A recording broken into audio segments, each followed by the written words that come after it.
In the heart of a thriving city where steel towers touched the clouds and success was measured in hustle and grit, there stood a luxury car dealership unlike any other, its glass facade gleaming like the dreams it promised, and behind it all was her, Camille Hart, a visionary, a warrior, a black woman CEO who had carved her name into an industry that once barely acknowledged women, let alone women like her.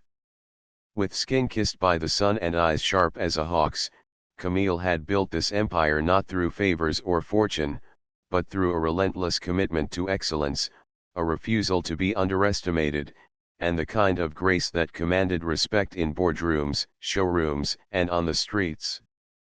Every inch of heart and looks bore her touch, from the scent of polished leather in the waiting lounge to the way her employees greeted clients with the warmth of Southern hospitality wrapped in metropolitan sophistication.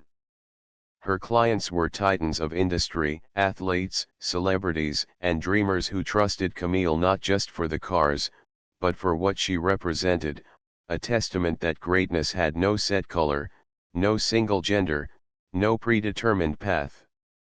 Her reputation was sterling, her leadership unshakable, her story already legendary, but as the autumn sun dipped behind the skyline and the wind carried whispers of change, Camille could sense the tremor beneath her polished empire. A subtle shift had begun, an unexpected drop in monthly sales, a trusted manager missing inventory reports, an uncomfortable silence in team meetings where once there was laughter and pride.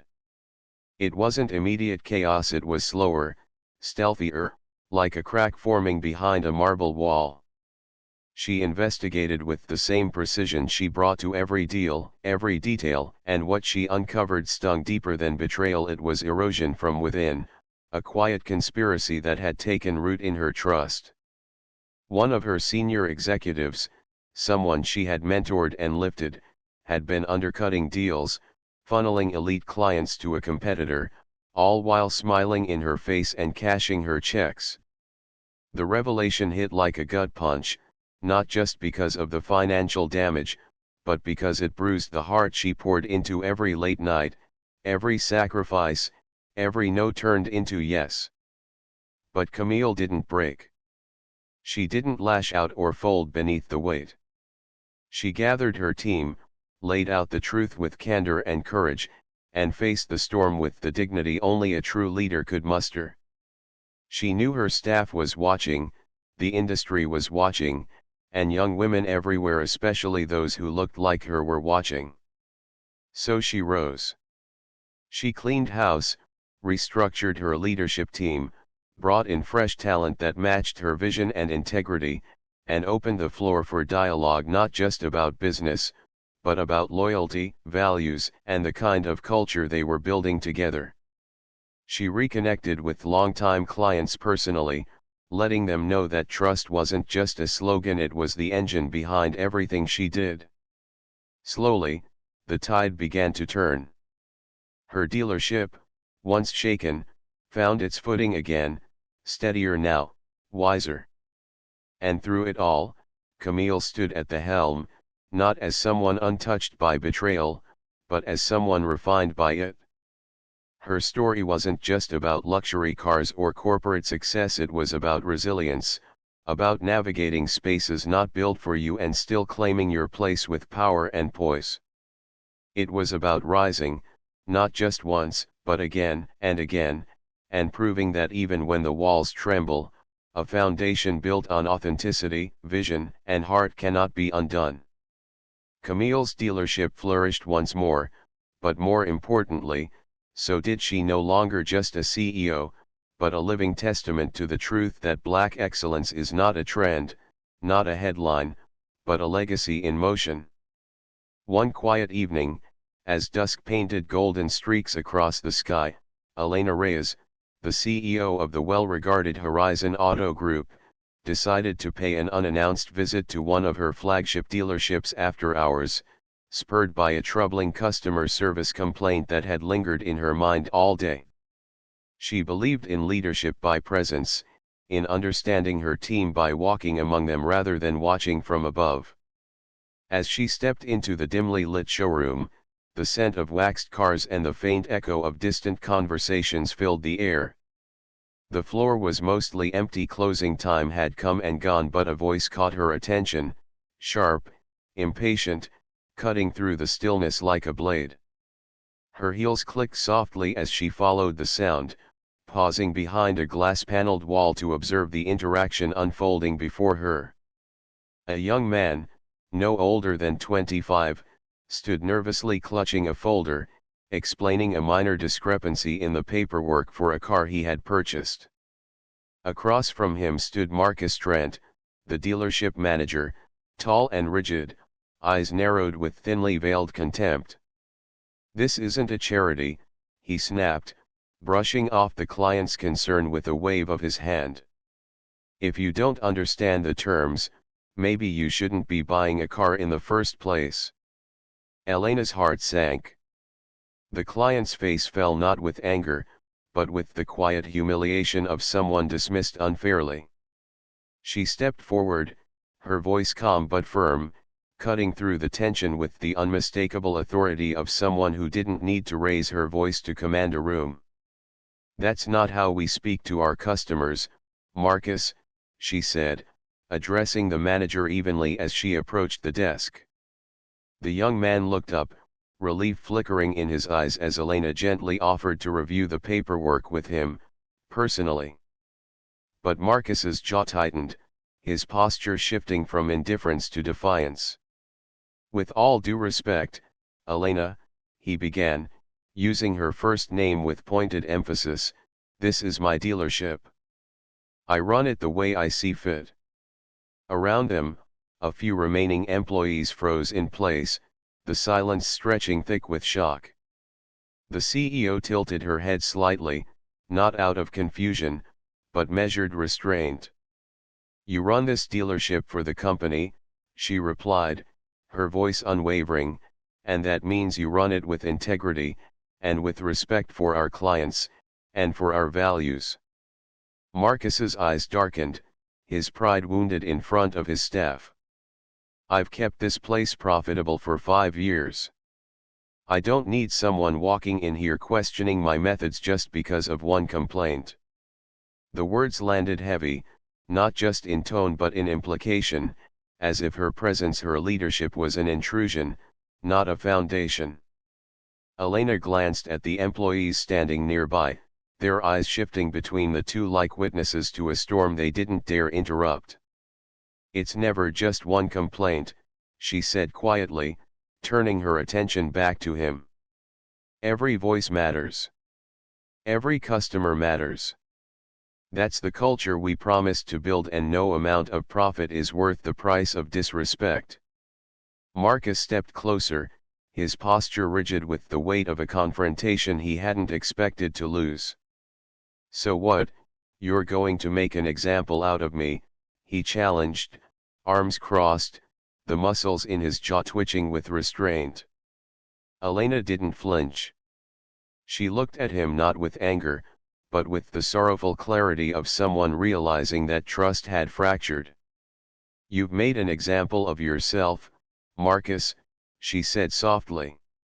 "Right now, in front of your team." The words struck deeper than any raised voice ever could. He turned away for a moment, as if trying to gather the pieces of his authority, but they had already slipped between his fingers. Elena turned back to the young customer, gently offering him a seat and assuring him that the issue would be resolved immediately. Her calm presence softened the tension in the room, replacing it with a renewed sense of purpose. The employees began to stir again, subtly resuming their tasks, but not without stealing glances, each of them carrying the weight of what they had just witnessed. Later that night, as the showroom lights dimmed and the silence returned, Elena stood alone by the front window, watching headlights streak past on the distant highway. She felt the familiar ache of leadership, the burden of choosing between comfort and conviction, between keeping peace and preserving principle. She had built Horizon on trust, empathy, and accountability, and though the confrontation had been painful, she knew it had been necessary. In that moment, She wasn't just a CEO defending a customer, she was a leader defending a culture, proving that values weren't just words on a wall, they were the spine of everything that mattered. In the middle of a polished, high-end car dealership bathed in natural light and trimmed in sleek chrome and glass, the sharp click of Italian leather shoes echoed across the marble floor, punctuated not by admiration or success, but by rage. James, the sales manager known for his tailored suits and louder than necessary opinions, had stormed into the executive office without knocking, his face flushed with frustration and his voice already rising. Behind the imposing mahogany desk sat CEO Maya Thompson, poised and still, her hands folded gently, her expression unreadable save for the quiet fire in her eyes. A black woman in her early 40s, Maya had climbed every rung of the automotive industry with resilience and grace, breaking through the ceiling others pretended didn't exist. Yet in that moment, none of her accolades, none of her strategic brilliance or record-breaking results seemed to matter to the man pacing before her. "This is ridiculous," he snapped, his words slicing through the air like blades. "You don't know what you're doing. Every time you make one of these damn decisions, you're sinking us." His voice cracked with fury, but beneath it was something uglier: disbelief, entitlement, a festering resentment that Maya had long seen in the eyes of those who believed leadership was a space reserved only for certain people. James didn't question the strategy, he questioned her. The choices she made, the success she had built brick by brick, none of it aligned with the image of who he thought should be in power. He called her names under his breath, sharp insults veiled as criticism, then louder, daring her to react. "This place was better before you. Before all this diversity talk and policy changes. You think you're helping? You're ruining it." But Maya remained silent, her calmness a shield and a strategy. She had learned long ago that when people see a black woman lead, they often mistake poise for weakness, silence for ignorance, and patience for permission. But she was not weak. She was not ignorant. And she had given no such permission. Her stillness only infuriated him more. He leaned forward, jabbing a finger toward her, the heat of his anger almost tangible. "You don't belong in that chair," he hissed, not even trying to hide it anymore. But Maya didn't flinch. Instead, she looked him in the eyes, and for a moment, he faltered, because there, in that quiet gaze, was the weight of every door she'd had to open without a key, every room where she'd been the only one, every time she had been overlooked, underestimated, or challenged, not because of her competence but because of her complexion and her gender. She could feel the eyes of nearby staff, hushed and wide-eyed behind glass doors, watching a storm unfold that was bigger than one man's temper. This wasn't just about a policy disagreement, it was about identity, about power, about who gets to feel comfortable in leadership and who's forced to defend their right to exist there. Still, Maya did not raise her voice. She didn't call security or retaliate with insults. Instead, she reached for her pen, signed the last of the termination documents that had already been prepared weeks ago in response to James's growing pattern of inappropriate behavior, and slid them across the desk. "You're done here," she said simply, her tone steady. James blinked, his mouth still open, the wind knocked from his tirade by something far more powerful than shouting authority. Real, earned, undeniable authority. And it shook him. Because in the end, it wasn't her race or gender that undermined him, it was his own arrogance, his refusal to adapt, to accept, to respect.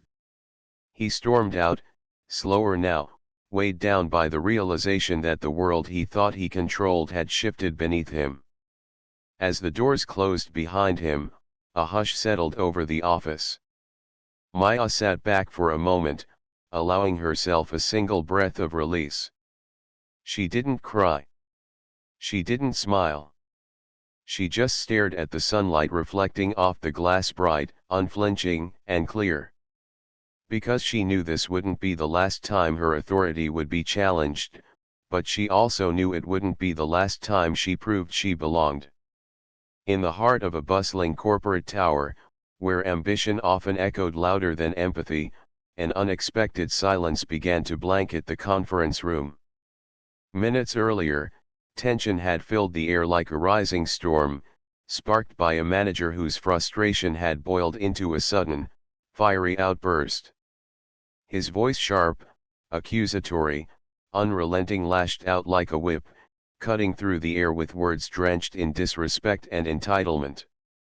Around the table, eyes darted nervously, no one dared to breathe too loudly, let alone intervene. But at the head of the table stood the CEO, a woman not merely defined by her title, but by the resilience etched deep into her every movement. She didn't flinch. Her expression remained composed, her gaze steady, not cold, but impenetrably calm. She watched him with the quiet strength of someone who had walked through fires far hotter than a man's misplaced rage. The manager continued, unaware that his tirade was not shaking her, it was revealing him. And then, without raising her voice or hardening her face, she raised one hand, palm open and firm, a gesture not of anger, but of dignified authority. It was not a demand, it was a boundary, drawn with clarity and grace. The room stilled. Her voice followed, soft but unmistakably powerful, weaving through the thick tension like a thread of light. "This is not how we speak here," she said, each word deliberate, grounded. She didn't match his aggression, she transcended it. Her calm was not passivity, it was power distilled. She reminded everyone, without ever needing to explain, that leadership was not about dominance, but about presence. Her body language said what words didn't need to. She was unshaken, unapologetic, and unwilling to lower herself to meet rage with rage. She didn't retaliate because she didn't need to. Her authority came not from force, but from a deep well of self-respect and purpose. Her team watched in awe, something subtle but profound shifting in the room. They weren't just witnessing a confrontation, they were witnessing a lesson in integrity. The manager, caught off guard, faltered. His words, once tumbling like stones, now seemed to crumble mid-air. He had expected resistance, maybe fear, but not this unwavering stillness. The storm he had summoned now looked foolish against the mountain of composure before him. And perhaps, in that moment, he understood what true leadership looked like: not loud, not domineering, but rooted in the ability to hold space for truth even when others lost their way. The CEO didn't lecture or humiliate him. She simply looked at him, her silence more eloquent than any scolding, and allowed the weight of his own actions to land. Then she turned her gaze to the rest of the room, her presence recentering the entire space. It wasn't just about that single moment, it was about the culture she was cultivating, one where strength didn't scream, it stood tall. Her calm wasn't the absence of emotion, but the mastery of it. It came from years of leading not with ego, but with empathy, not with fear, but with vision. Her actions reminded everyone in that room, and perhaps the manager most of all, that respect is not earned through intimidation, but through consistency, clarity, and quiet courage. And as the meeting resumed, a shift had taken place. No one said it aloud, but they all felt it. This woman, this leader, had just redefined what it meant to hold power. Not by overpowering, but by showing that in a world quick to burn bridges with anger, sometimes the boldest thing you can do is stay grounded and build one with grace. The fluorescent lights buzzed faintly overhead, casting a sterile glow over the conference room as the manager's voice thundered through the air like a sudden summer storm, loud, jarring, and impossible to ignore. He stood with clenched fists and a reddened face, his words spilling out in harsh, rapid-fire bursts that echoed off the walls and settled heavily in the air, making the room feel smaller with every syllable around him. A quiet unease began to take root among the staff, their collective discomfort manifesting in subtle, heartbreaking ways. A young intern shifted nervously in her chair, her eyes flicking down to her hands clenched in her lap. A senior analyst, usually so composed, exhaled slowly, his gaze fixed on the floor as if counting the specks in the carpet might drown out the tirade. Another employee stole a glance at his colleague, their eyes meeting in silent solidarity, an unspoken question hanging between them: how much longer can this go on? Yet no one moved, no one dared interrupt the unraveling scene as the manager's anger continued to unravel, seemingly fueled not by a single grievance but by years of unchecked resentment, his words no longer constructive but cruel, personal, laced with the kind of venom that leaves invisible bruises. And amidst it all, standing calm and unshaken at the far end of the room, was the CEO, a quiet storm in her own right, her posture straight, her gaze unwavering, her silence more commanding than any raised voice, for she didn't flinch, didn't frown, didn't interrupt. Instead, she watched him with a measured stillness that was neither passive nor fearful, but deeply intentional, as though weighing every word, every crack in his composure, every flicker of shame that had begun to creep across his face, because unlike him, she understood the weight of silence, the power of presence. And as the outburst reached a fever pitch, as he stepped closer, too close, her expression changed, subtly but unmistakably, like a curtain lifting just before the climax of a play. Her brows tightened, her chin rose slightly, and she finally spoke one clear, calm sentence that cut through the tension like a scalpel through gauze, not cruel or confrontational, but impossibly firm. And in that moment, everything stopped: the shouting, the buzzing, the quiet shifting in the chairs. The manager froze, the raw edge of his anger dulled by the unshakable force of her authority, and the room seemed to exhale. As though it, too, had been holding its breath, eyes turned to her, hope flickering in their weary depths, because someone had finally drawn a line, not with fire but with grace, not with retaliation but with resolve. And in that silence, heavy with everything that had not been said, something shifted, not just in the manager, whose shoulders sank as reality caught up to him, but in the team, who now saw in her not just a CEO but a guardian of dignity, a reminder that leadership was not measured by volume but by courage, not by dominance but by empathy. And as she gently but decisively asked him to step outside, her voice never rising, never trembling, the message was clear not only to him, but to everyone watching: this was not just about workplace decorum, but about humanity, about respect, about drawing a boundary when someone crosses the line, even if that someone wears a title. And as the door closed behind them, the room remained still, filled not with relief, but with quiet reflection, a collective awareness that something important had just happened. Because in a world where silence often feels like complicity, where power can so easily be abused, they had witnessed a rare act of quiet strength, a confrontation not of fury but of principle. And in that moment, they felt seen, they felt safe, and perhaps for the first time in a long time, they felt the beginning of something better. In the heart of a bustling corporate tower where deadlines loomed like shadows and tension had long hung in the air like stale perfume, the CEO, a woman known for her quiet strength and unwavering resolve, finally reached her breaking point, not in anger, but in clarity. For months, she had watched from behind polished glass walls as one manager abused his power, silencing voices, sowing fear, and stifling the very spirit of the team she had worked tirelessly to nurture.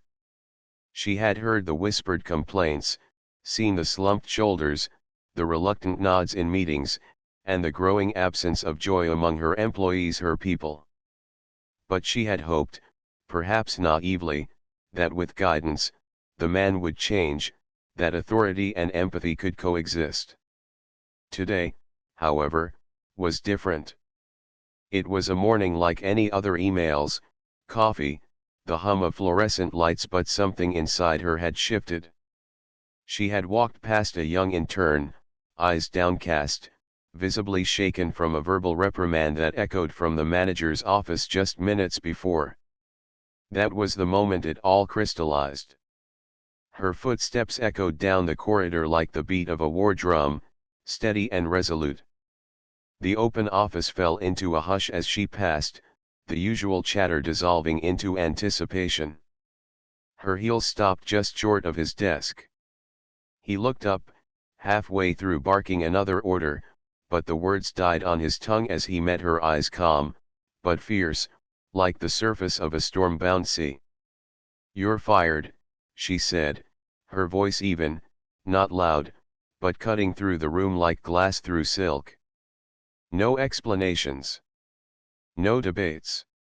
Just the truth, delivered with the precision of a scalpel. For a breathless second, the room stood still. The manager blinked, confusion warring with disbelief, then rage. "What?" he demanded, but she didn't flinch. Her silence was a wall he could not climb. Behind her, the employees watched, some with parted lips, some with widened eyes, but all were frozen in the gravity of the moment. There was no applause, no gasps, only the kind of silence that speaks louder than noise. The manager stood, fists clenched, red creeping into his face as he realized this was real. No second chances. No final warnings. He had crossed a line one too many times, and the consequences had finally arrived. He scoffed, muttered something incoherent, and stormed past her, the echo of his departure swallowed by the stunned quiet. Still, she did not move. She stood there, back straight, heart racing, but not with fear. With purpose. With a deep, unshakable sense of rightness. For her, this wasn't about vengeance. It was about integrity. About the responsibility she bore not just to profits and progress, but to people. As the door slammed behind the former manager, something else shifted, this time in the room. Shoulders lifted. Breaths were exhaled. Eyes met hers, not with judgment, but with something deeper, respect, and perhaps a spark of hope. The silence was no longer heavy, it was cleansing. A reset. A promise that toxic behavior would no longer be tolerated, not in this space, not under her watch. She turned slowly, scanning the room. No speeches were needed. Her actions had spoken for her. The CEO, who had once been seen as distant, almost untouchable, had just become undeniably human, and in doing so, infinitely stronger. She walked back to her office, not triumphantly, but deliberately, knowing that leadership wasn't measured in titles or numbers, but in courage, the courage to protect, to decide, to act when it mattered most. And in that single, seismic moment, a new chapter began, not just for her company, but for everyone who had silently endured, waiting for someone to say enough was enough. As the glass door swung closed behind the departing manager, a silence fell over the dealership, not empty, but heavy, charged with the tension of moments past and the weight of what had just occurred. The CEO stood motionless for a heartbeat, her shoulders squared and her gaze steady as it swept across the room, touching each face with quiet authority. Sunlight streamed through the wide showroom windows, casting long shadows across gleaming hoods and polished floors, but it was her presence that illuminated the space now. She wasn't just the figure at the top of an org chart anymore, she was the embodiment of resolve, the unwavering center in a storm that had tested not just her authority, but her character. The confrontation had been more than a clash of titles, it was a reckoning, a moment where integrity was pitted against ego, vision against resistance. The manager's exit wasn't just a termination, it was a turning point. She had listened, she had considered, but when it was time to act, she did so with the strength that comes not from power, but from purpose. The employees who had watched the tense exchange now looked at her differently, not with fear, but with a deepening respect, the kind that doesn't come from loud commands or corporate slogans, but from seeing someone fight for the right things, even when it would have been easier to stay silent. She hadn't raised her voice. She hadn't needed to. Every word had been deliberate, every sentence laced with both steel and grace. There had been disappointment in her eyes, yes, but also something more, an unwavering clarity that this place, this business, was more than numbers or titles. It was a community, a vision, a standard she refused to compromise. For weeks, maybe months, tension had quietly festered beneath the surface, murmured complaints, poor morale, subtle divides, but today, she faced it head on, not to assert dominance, but to realign the soul of the organization. And now, in the silence left behind, something new took root: trust. It bloomed quietly, in the nod of a technician wiping his hands on a grease-streaked rag, in the appreciative glance from a receptionist who had seen too many leaders ignore what she had just addressed with courage. The showroom, once just a place to close deals and meet quotas, felt transformed, a space reclaimed, redefined. She exhaled slowly, the kind of breath that comes after holding too much in for too long, and the sound was almost imperceptible, yet it carried through the room like a promise: things would be different now. She walked the floor, not with the stiff stride of corporate pretense but with grounded confidence, pausing at a display, adjusting a detail, noticing everything. Every corner mattered to her. Every person. And it showed. The team, once fragmented by doubt, now found common ground in her example. Some had questioned her decisions in the past, uncertain of her direction. Others had feared the change she represented, clinging to old hierarchies and outdated norms. But no more. Today, she had shown them what leadership truly is: not perfection, not popularity, but the willingness to act when it counts, to protect the integrity of a shared mission even at personal cost. It wasn't easy. Her heart had ached as she made the call, not just for the loss of a colleague but for the people who had been affected, for the culture she was determined to protect. She knew that true leadership often meant walking alone, bearing the weight of decisions no one else wanted to make.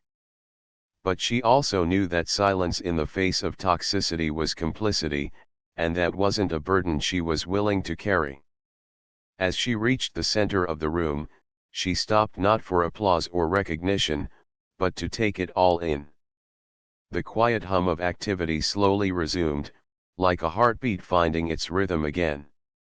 The space felt alive, purposeful, unified. In that moment, she didn't just reclaim authority, she restored belief. This dealership, once shaken by doubt, now stood on steadier ground because she had the courage to stand firm. And though the road ahead would still have challenges, she had already conquered the most important one: earning the right to lead not just in title, but in truth.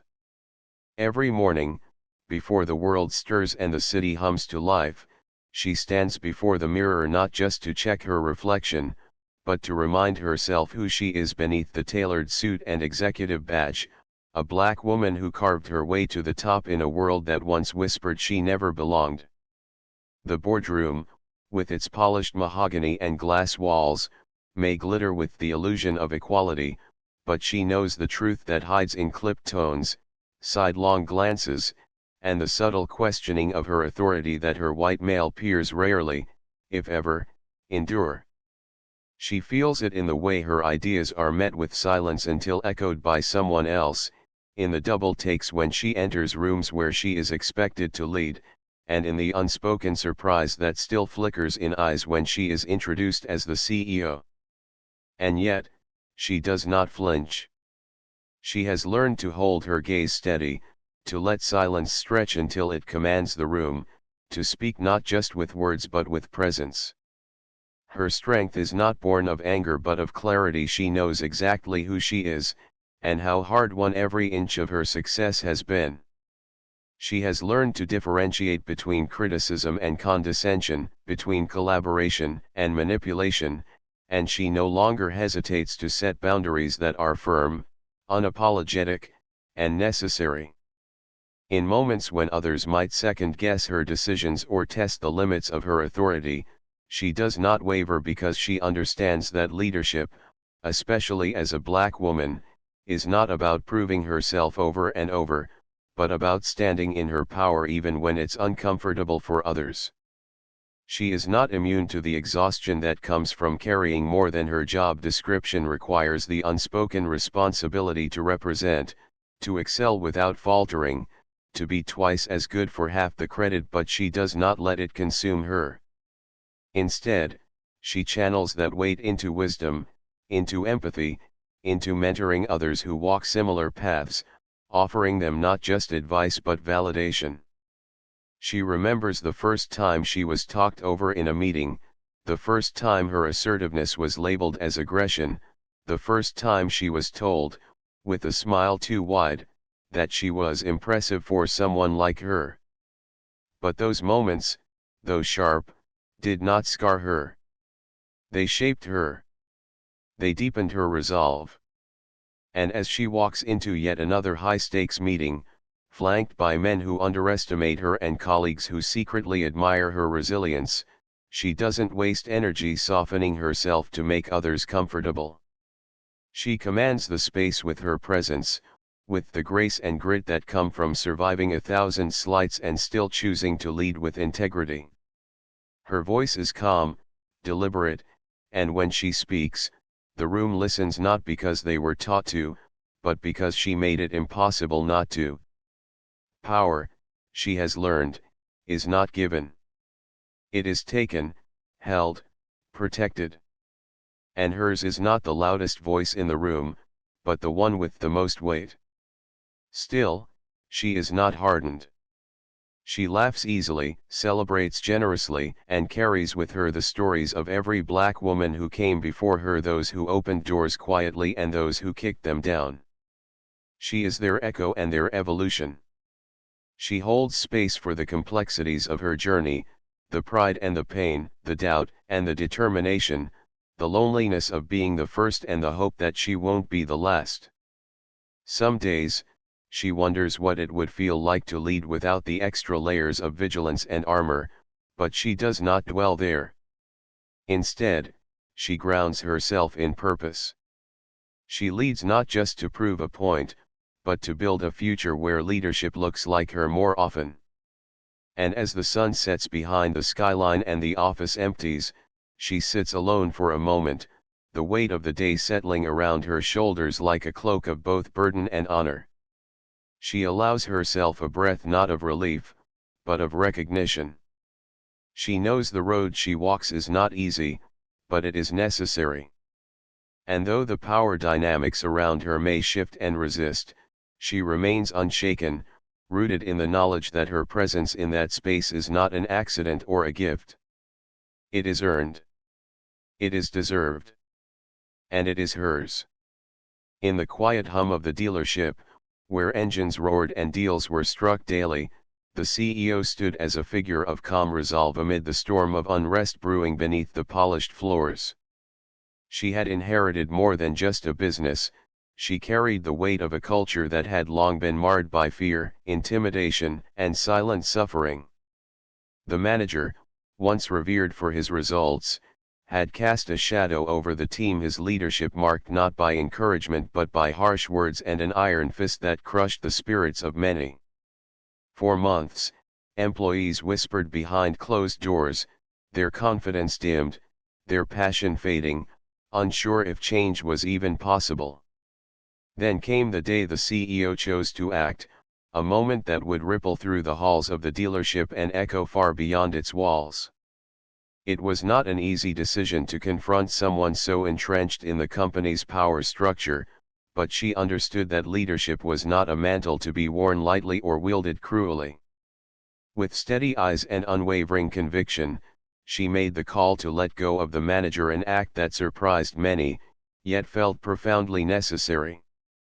This decision was more than a managerial shake-up, it was a declaration of values, a firm stand that respect and integrity would not be compromised for profit or tradition. As word spread, the atmosphere shifted palpably. Where once there was dread, now there was hope; where silence reigned, now voices began to rise. The CEO became more than a title, she became a symbol of strength, resilience, and genuine care, embodying the very essence of leadership that empowers rather than dominates. Employees, inspired by her courage, found renewed faith in their work and themselves, knowing that they were seen and valued. The legacy she forged in that decisive moment transcended the immediate outcome, planting seeds of a healthier, more compassionate workplace culture destined to flourish for years to come. In every handshake, every meeting, every conversation thereafter, the spirit of her leadership breathed new life into the dealership, an enduring testament that true power lies not in control or fear, but in the ability to uplift, protect, and inspire. Her story, woven into the fabric of the company, stands as a beacon for all who seek to lead with heart and honor, reminding them that legacy is built not by the force one wields, but by the courage to stand firm in what is right, even when it means standing alone.